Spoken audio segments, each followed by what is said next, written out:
विदेशों की बात करें तो भारत इस समय अमेरिका, फ्रांस और रशिया से परचेज किए गए कई हथियारों को इस्तेमाल कर रहा है और इन देशों के साथ इस समय भी कई सारी हथियारों की डील्स को लेकर नेगोशिएशंस ऑलरेडी चल रही हैं। भारत की हमेशा कोशिश रहती है कि भारत जिस भी विदेशी हथियार निर्माता कंपनी को बड़ा ऑर्डर प्लेस कर रहा हो, वो कंपनी भारत को साथ में टेक्नोलॉजी ट्रांसफर भी करे, हमारे साथ जॉइंट वेंचर स्थापित करे और भारत को हथियारों की लाइसेंस्ड प्रोडक्शन की परमिशन भी दे। इन सब में रशिया ने भारत का बढ़ चढ़ कर साथ दिया है, फिर चाहे वो जॉइंट वेंचर स्थापित करके ब्रह्मोस सुपरसोनिक क्रूज मिसाइल की प्रोडक्शन हो या फिर AK-203 असॉल्ट राइफल्स हो या टैंक से लेकर तोपें और फाइटर जेट्स की भारत में लाइसेंस प्रोडक्शन करनी हो। रशिया भारत को हथियारों के मामले में आत्मनिर्भर बनाने के लिए आज से नहीं बल्कि कई दशकों पहले से हमें सपोर्ट करते आया है, लेकिन अब भारत स्ट्रेटेजिक कारणों से रशिया से कम हथियार खरीदना चाहता है। चाइना के साथ कॉन्फ्लिक्ट और बॉर्डर डिस्प्यूट के चलते भारत वेस्टर्न देशों से ज्यादा हथियार खरीद रहा है, लेकिन वेस्टर्न देश फिर चाहे वो अमेरिका, फ्रांस और इजराइल क्यों ना हो, हम इनसे कितने भी बिलियन डॉलर्स के हथियार परचेज कर लें, ये देश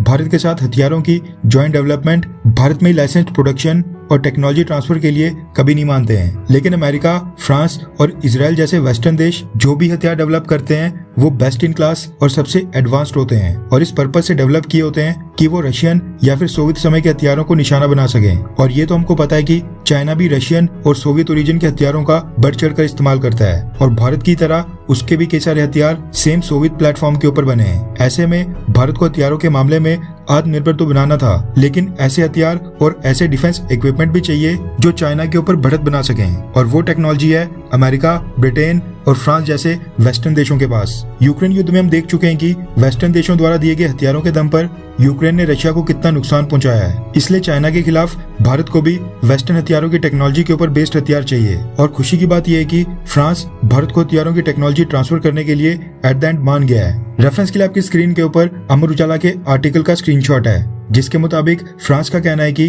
फ्रांस और भारत के संबंध अब काफी बेहतर हो गए हैं और फ्रांस अब भारत को अत्याधुनिक हथियारों की तकनीक ट्रांसफर करने के लिए तैयार है। फ्रांस का कहना है कि एडवांस डिफेंस टेक्नोलॉजी जैसे कि फाइटर जेट इंजन, सबमरीन्स के लिए एयर प्रोपल्जन सिस्टम्स, इस तरह की डिफेंस टेक्नोलॉजीज के ऊपर फ्रांस भारत के साथ कोऑपरेशन को आगे बढ़ाएगा। रिपोर्ट्स के मुताबिक फ्रांस के भारत में एम्बेसडर इमैनुअल लेनन ने पिछले कल स्टेटमेंट जारी करके बोला है कि भारत और फ्रांस की companies futuristic defence equipment, platforms और इंजन के ऊपर एक साथ काम कर रही हैं। हमें पता है कि भारत अपनी स्ट्रेटेजिक ऑटोनॉमी को बढ़ाना चाहता है और डिफेंस मैन्युफैक्चरिंग के मामले में अपना खुद का इंडस्ट्रियल बेस बनाना चाहता है और उसके लिए हम भारत के सबसे अच्छे डिफेंस पार्टनर बनना चाहते हैं। इमैनुअल लेनन ने कहा कि डिफेंस हमारी पार्टनरशिप का एक मजबूत कंपोनेंट है क्योंकि दोनों देशों के बीच अब काफी भरोसा है। जब आपको अलग अलग मुद्दों के ऊपर एक साथ काम करना होता है तो आपको भरोसे की सख्त जरूरत होती है और भारत और फ्रांस के बीच का ये भरोसा हमारी प्रमुख संपत्ति है। भारत और फ्रांस के बीच डिफेंस पार्टनरशिप बहुत ही अच्छी तरह से डेवलप हो रही है।